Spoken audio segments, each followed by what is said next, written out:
Hello tout le monde, c'est Noé et Jamir, je vous retrouve dans une nouvelle vidéo qui sera la vidéo top flop de mon année 2021. Donc il y aura 7 livres représentés dans cette vidéo, 4 tops, 3 flops, et on va un peu intercaler un top, un flop, un top, un flop, voilà. Pourquoi il n'y en a que 7? J'ai pas fait de nombre rond parce que je n'arrivais vraiment pas à trouver plus de livres qui rentraient dans ces catégories. Soit c'était des bonnes lectures mais qui n'étaient pas vraiment top, soit c'était des lectures un peu moins bonnes mais qui pouvaient vraiment pas être catégorisées de flop parce qu'il y a vraiment eu des moments quand même qui m'ont plu dedans. Voilà, donc sur 40 livres, j'en ai pris que 7 à vous présenter aujourd'hui.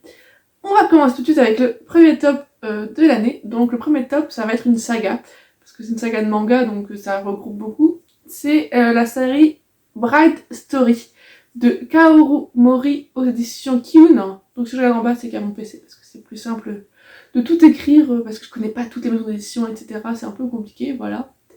Donc cette saga a vraiment été une saga coup de cœur. Pour moi, ça a vraiment été... c'est simple, j'ai lu le premier livre, j'ai pas pu m'empêcher, il a fallu que dès que je rentre, j'étais pas chez moi, mais dès que je rentre chez moi, j'étais le jour même à la librairie, même je suis même pas rentrée chez moi, j'étais à la librairie, m'acheter le deuxième, et je suis retournée chez moi après. Et le troisième, pareil, j'ai mis un peu de temps avant de le lire, mais... Enfin, c'était une saga, j'ai lu les 5 premiers tomes pour l'instant, j'en ai pas lu plus, parce que dans ma librairie, il faut les commander, et du coup ça prend un peu de temps à arriver, et puis je pense pas tout le temps à les commander. Mais dès que j'en ai un, il ne fait pas 1 heure. Voilà, c'est pour vous dire que je suis un peu fan de cette série. Vraiment, j'ai un grand plaisir à la lire. Euh, dans cette série, on va suivre un peu l'Asie au 20e, 20e ou 19e, je ne sais pas vraiment, mais je pense que c'est plutôt le 20e siècle. Et on voit les nomades, etc. C'est vraiment des cultures qu'on ne connaît pas. En tant qu'occidentaux, on connaît un peu l'Asie, mais côté chinois-japonais. Mais on connaît pas vraiment le centre de l'Asie. Nous, ce qu'on connaît, c'est l'Amérique, on connaît l'Europe, hein, on connaît vraiment ces cultures-là. Les cultures qu'on connaît pas du tout, c'est vraiment Afrique et Asie centrale. Et là, ça parle vraiment d'Asie centrale avec les gens qui sont nomades, on voit beaucoup leur culture, etc. Et dedans, il y a un couple principal qui d'ailleurs, on le voit de moins en moins, mais ça je vais pas trop spoiler, mais il y a un couple principal dedans, où la fille a 7 ans de plus que son mari, parce que il faut son mari pour faire des alliances, etc. Sauf que c'est beaucoup attaché à sa famille, à sa belle famille, jusqu'au jour où son père décide de bah non, en fait, j'ai pas envie que tu te maries avec lui, il faut que tu te maries avec quelqu'un d'autre, donc je reviens te chercher. Elle a pas du tout envie, il y a des conflits, etc. Et c'est très intéressant parce qu'on voit beaucoup de familles différentes, parce que dans le lot, il y a aussi un scientifique qui s'intéresse beaucoup à la culture de ces pays-là, et donc on voyage de clan en clan, on va dire, pour vraiment rencontrer plein de familles différentes, et c'est ça qui est vraiment très appréciable dans ce roman. Et les dessins, enfin, roman, pas du tout, c'est un manga. Dans ce manga, et les dessins sont magnifiques. Je tombe amoureuse des dessins à chaque fois parce que on voit dans les dessins certaines choses faites artisanalement. Bon, dans le livre, mais on voit des sculptures sur bois, on voit de la broderie, énormément de broderie, et je suis un peu fan de tout ce qui est fait avec du fil, hein. Si vous voyez un peu ma partie tricot, voilà, qui va beaucoup reprendre ces prochains jours. Mais je suis très fan de fil, de broderie, de tout ce qui touche au fil et à la couture, etc. C'est vraiment quelque chose qui me plaît beaucoup. Vous pouvez voir juste là ce petit fil à lit qui a été fait main aussi, donc vous voyez à quel point le fil est quelque chose qui m'intéresse beaucoup. Donc voir toutes ces broderies qui sont léguées de mère en fille, enfin bref, j'adore cette série, je vais pas trop m'épancher, ça fait déjà longtemps que je parle dessus. Passons à la suite. Donc, le premier flop de l'année, ça a été Otaku de Fujita aux éditions Kala. C'est un livre que je me suis acheté avec un bon d'achat que m'a fait ma marraine l'année dernière, pour mon anniversaire, je crois. Soit mon anniversaire, soit Noël, mais je pense plutôt pour mon anniversaire. Je n'ai rien compris, je n'ai pas aimé du tout. On va suivre des couples d'otaku. Donc otaku au Japon, c'est des gens qui sont passionnés par quelque chose. Dans ce cas-là, ils sont passionnés par tout ce qui est geek, entre guillemets. Donc moi, étant geek dans certains sens, je me suis dit ça peut me plaire, etc. On parle un peu cosplay, on parle convention, on parle jeux vidéo. Bon, jeux vidéo c'est un peu moins mon délire, mais cosplay, convention, culture, manga, c'est vraiment des choses qui me plaisent. Sauf que je me suis ennuyée parce qu'il y avait beaucoup de références que je n'avais pas. Il y avait beaucoup... Enfin, les dialogues, c'était des petites scénettes, c'est pas des histoires entières. Non, franchement, j'ai pas réussi à le finir. J'ai vraiment pas réussi à le finir. Pourtant, c'est quelque chose que je mets un partenaire à faire, c'est finir surtout un manga. Il fait même pas 100 pages. Donc, un manga, tu le finis. Non, c'était impossible. Vraiment impossible à finir. C'était vraiment calamiteux. Et quand je suis retournée voir mon libraire et qui m'a dit « Bon alors, t'as acheté quoi la dernière fois ?» J'étais pas là. J'ai acheté ce livre. Ah, j'étais sûre. Et comment t'en as pensé? J'ai pas aimé. C'était sûr, voilà. Donc je l'ai pris parce qu'on m'avait dit du bien. Mais c'était vraiment pas pour moi parce que même mon libraire qui me connaît par cœur m'a dit que ce n'était pas pour moi. Voilà, c'était pas le jour-là qu'il m'a conseillé, donc il a pas pu m'aider. C'était son ancien collègue qui me connaît un peu moins. Mais prochaine fois, à chaque fois maintenant, je vois mon libraire et je vois pas sa collègue ou les autres qui sont là. Je vois vraiment mon libraire et je sais, enfin, il sait ce qui me plaît, etc. Dans mes livres, enfin, il connaît mes goûts. Voilà, passons au deuxième top. Donc le deuxième top a été la saga Grisha de Leif Bardugo aux éditions de Milan. Une saga que j'ai lue assez tard dans l'année, puisque je l'ai fini le dernier tome en décembre, il me semble. Je pense que c'était en décembre. Je vais vérifier ça tout de suite. Effectivement, c'était le 27 décembre que j'ai fini ce livre. J'ai adoré cette série, je l'ai vue d'une traite. C'est pour vous dire que j'ai beaucoup aimé, je l'ai lu vraiment d'une traite. Je l'ai commencé l'année et je l'ai fini cette année-là. Ça a été linéaire. Je sais pas pourquoi j'ai autant adoré. Le premier tome était vraiment génial, où on découvrait tout l'univers, etc. Et les tomes suivants, vraiment un gros coup de cœur. J'ai eu un peu un petit... un truc qui me manquait à la fin. J'étais un peu déçue par la fin. Mais sinon, toute la lecture était très très agréable. Je vous fais peut-être le speech, ce serait peut-être bien, intéressant. Donc on va suivre... je ne sais jamais son nom, j'arrive jamais à le prononcer. Alina, qui est une orpheline avec un autre orphelin. Je ne sais jamais leur nom, c'est vraiment un truc très compliqué. J'ai été tellement entourée par l'univers que les noms des personnages, à part Nikolai, mais Nikolai c'est pas pareil parce que j'ai un peu crushé sur lui, j'ai du mal à retenir les noms de ces personnages, c'est vraiment infernal, vraiment. Donc, Alina, qui est une orpheline, a été enrôlée dans l'armée, en gros, voilà. Enrôlée dans l'armée parce qu'il y a une guerre actuellement pour combattre une nappe de brouillard où il y a des espèces de monstres qui mangent tout le monde et il fait hyper noir dedans. Donc ils doivent combattre ça et puis aussi les pays alentours qui veulent essayer d'entrer dans le territoire machin.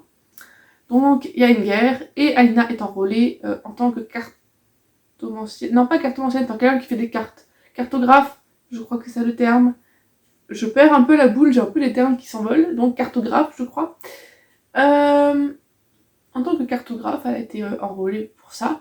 Et avec son ami Mal, j'ai retenu, je vais te retrouver, ils doivent traverser, c'est à leur tour de traverser la mer Noire, la nappe de brouillard épaisse où il y a ces monstres qui s'appellent les Volcra qui tuent tout le monde. Et quand ils pénètrent dedans, les Volcra attaquent. Et sans s'en rendre compte, Alina provoque un jet de lumière blanche et tous les Volcra s'enfuient. Et on va se rendre compte que c'est l'invocatrice de lumière qui va pouvoir aider à démanteler la nappe de brouillard. Voilà, c'est ça le speech de départ. Et c'est vraiment génial. Le méchant est horrible. Hein, il traite les compagnons de... Enfin, il est vraiment horrible, mais j'ai adoré ce méchant, vraiment. Donc un méchant horrible, des comparses d'Alina qui sont géniaux, Nikolai qui est un prince pirate, je vais pas trop vous en dire, mais il n'apparaît qu'au tome 2, donc j'ai pas trop envie de vous spoiler, mais ça a été un peu mon crush de toute la saga, j'étais ravie de le retrouver à chaque fois, enfin même ce qui lui arrive est assez tragique aussi, mais bref. J'ai vraiment adoré cette série. Je vous ai pas fait de lecture encore là-dessus, donc je vais pas trop vous en dire, mais c'était une saga qui m'a vraiment plu, qui m'a transportée. J'ai vraiment adoré cette saga littéraire, ça faisait longtemps que je n'ai pas lu une série d'une traite comme ça, et là ça a été le cas, et j'ai hâte, parce que j'ai commandé pour mon anniversaire les Six of Crow, parce que en gros, Leigh Bardugo a fait plusieurs livres, plusieurs romans sur l'univers de Grisha, donc il y a, enfin c'est ce qu'elle appelle le Grishaverse. Donc il y a l'univers de Grisha, donc les 3 premiers tomes avec Alina, etc. Ensuite il y a 2 tomes qui sont les Six of Crow, où ça parle de voleurs, et ça se passe à peu près en même temps. Et ensuite plus tard, il y a King of Scar, et c'est encore l'histoire de Nikolai, quand il... C'est l'histoire de Nikolai après tout ce qui se passe dans Grisha. Voilà. Et moi j'ai vraiment hâte d'avoir Six of Crow pour comprendre, parce que j'avais qu'une hâte de voir la série. Mais je me suis rendu compte que la série sur Netflix était composée de un mélange de Grisha et un mélange de Six of Crow. Donc je ne peux pas regarder la série, sinon je me spoil tout Six of Crow. Donc ce que je vais faire, c'est que je vais lire Six of Crow pour pouvoir enfin voir la série et voir ce qu'elle vaut vraiment, et voir ce qu'elle... à quoi... Est-ce que c'est vraiment une bonne adaptation, on va dire, si les codes sont respectés, etc., si l'univers est respecté. Je n'ai pas vraiment entendu de nouvelles par rapport à cette série, mais moi j'ai juste une hâte, c'est de pouvoir la lire la voir par rapport au livre que j'ai lu et que j'ai vraiment adoré. Voilà. Passons maintenant au deuxième flop de la vidéo. Le deuxième flop, ça a été Full Metal Alchemist de Hiromu Arakawa, aux éditions Kurokawa. Donc ce manga, il y a presque que des mangas en flop, mais j'ai lu beaucoup de mangas aussi cette année, c'est pour ça. Donc Full Metal Alchemist, je l'ai lu parce que mon copain est fan absolu. Il adore ça. Dès qu'il y a un nouveau tome, je lui offre. C'est vraiment dans la dernière édition full édition avec des pages en couleur et tout. C'est vraiment une belle, très belle édition. Et à chaque fois qu'un tome sort, je lui offre, et je suis une des premières à l'acheter à la librairie. Enfin, j'ai une alerte sur mon téléphone dès qu'il y a un tome qui sort. Enfin bref, il adore cette série. Dès qu'il y a un nouveau tome, il le lit dans la soirée. Voilà. Donc je me dis, si il aime autant ça, c'est que ça doit être vraiment bien. Donc je vais m'y mettre. J'ai lu le premier tome. Ça m'a un peu traumatisée. Parce que je vais pas trop vous en dire. Mais il y a l'histoire du chien. Ceux qui savent. J'ai pas envie de dire la suite. Juste à cause de l'histoire du chien. Ça m'a vraiment traumatisée. J'ai pas pu lire la... Enfin, je me suis arrêtée à ça et j'ai pas pu lire la suite. Vraiment. À partir de ce moment-là, c'était fini. Ça m'a traumatisée. Le début, j'accrochais pas trop non plus. On m'a dit oui, mais la suite c'est mieux. Mais non, mais s'il y a déjà ça dans le premier tome, qu'est-ce que c'est la suite en fait? Je veux pas voir plus de souffrance et de tristesse que l'histoire du chien.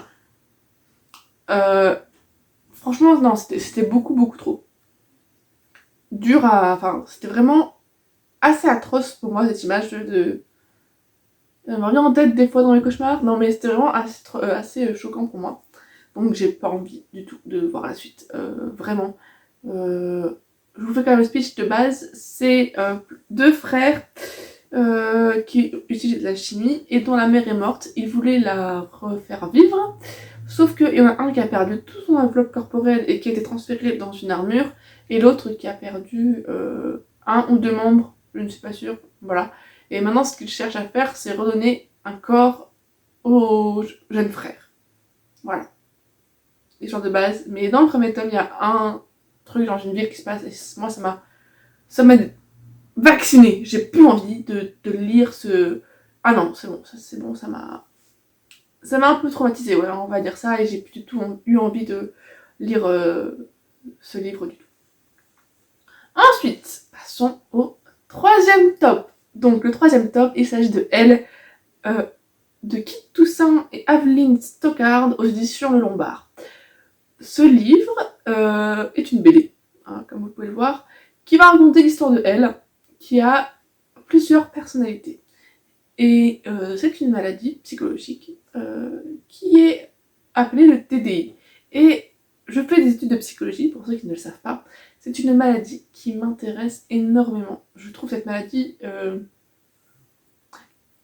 assez impressionnante. Enfin, cette maladie m'impressionne, mais dans le bon sens. Enfin, je la trouve fascinante.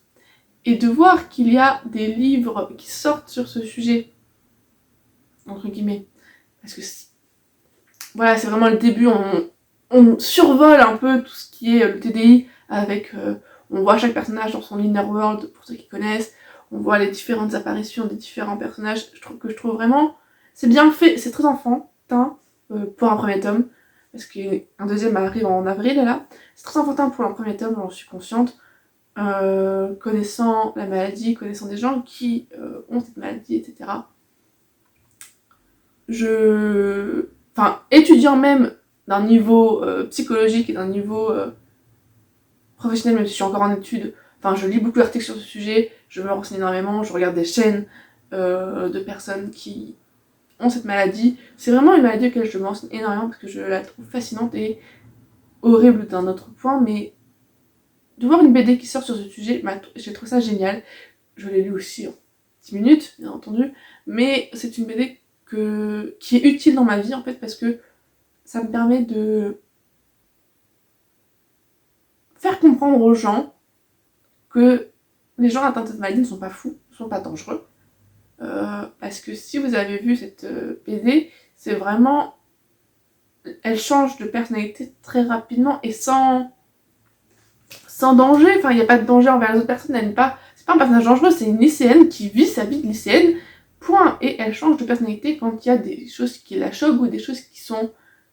quand il y a des triggers. Mais là, c'est des termes de la maladie, donc j'ai pas trop envie de... Pour les gens qui ne connaissent pas, j'ai pas trop envie de me lancer là-dedans, mais dès qu'il y a des événements marquants pour qu'un autre personnage vienne au devant, c'est assez bien transcrit. Et en plus, ce que j'aime beaucoup, c'est que on voit les changements de personnalité grâce à la couleur des cheveux. Les cheveux changent de couleur, à chaque fois c'est une autre personnalité qui est devant et qui prend le contrôle du corps. Et c'est pour ça que j'ai beaucoup aimé cette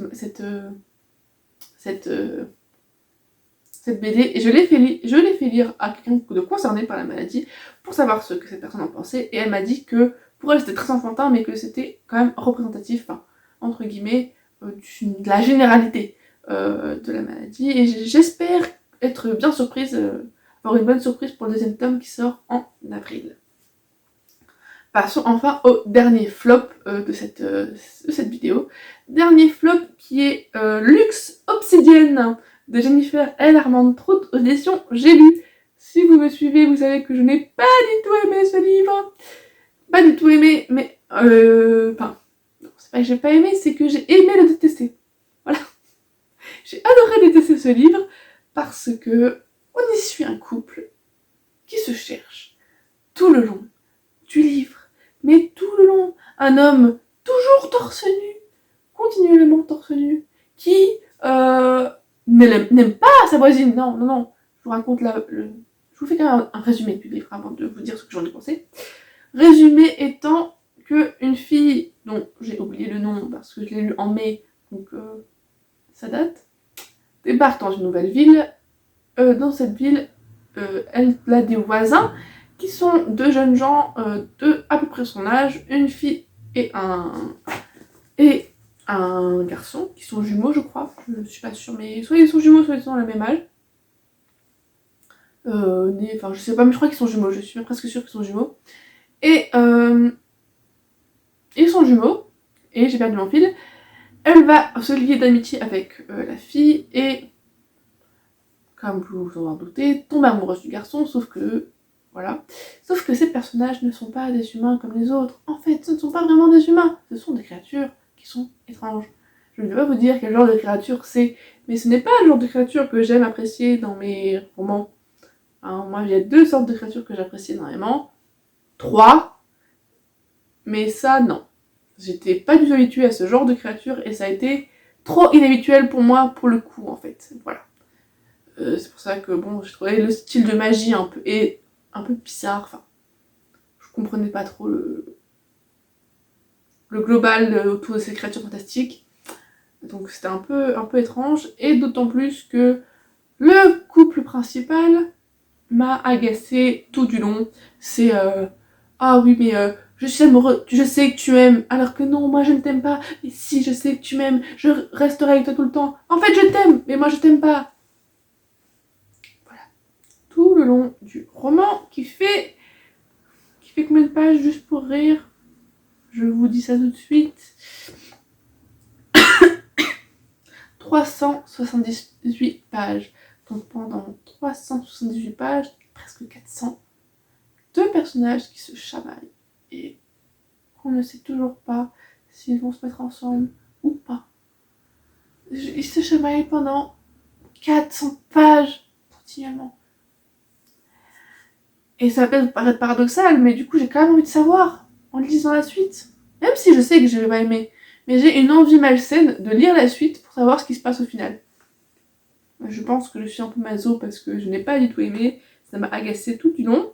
Mais je veux quand même lire le 2e tome pour savoir ce qu'il se passe. Ou alors peut-être l'écouter en audiobook. Ça, je pourrais peut-être le faire, ça me permettra de faire autre chose à côté. Mais au moins savoir ce qu'il se passe à côté, enfin plus loin, connaître un peu plus, sans pour autant l'avoir dans la bibliothèque, je sais pas. Au moins connaître la suite, on verra bien. C'est un flop, je n'ai pas aimé le livre, mais je vais lire la suite. Très très paradoxal. Et enfin, on passe au dernier top de mon top flop de l'année 2021. Il s'agit de Lady Helen de Alison Goodman aux éditions Gallimard. Ce livre est génial. Oui, ce livre est génial. C'est vraiment un livre qui m'a beaucoup plu. Je suis actuellement d'ailleurs en train de lire le 2e tome qui est tout autant.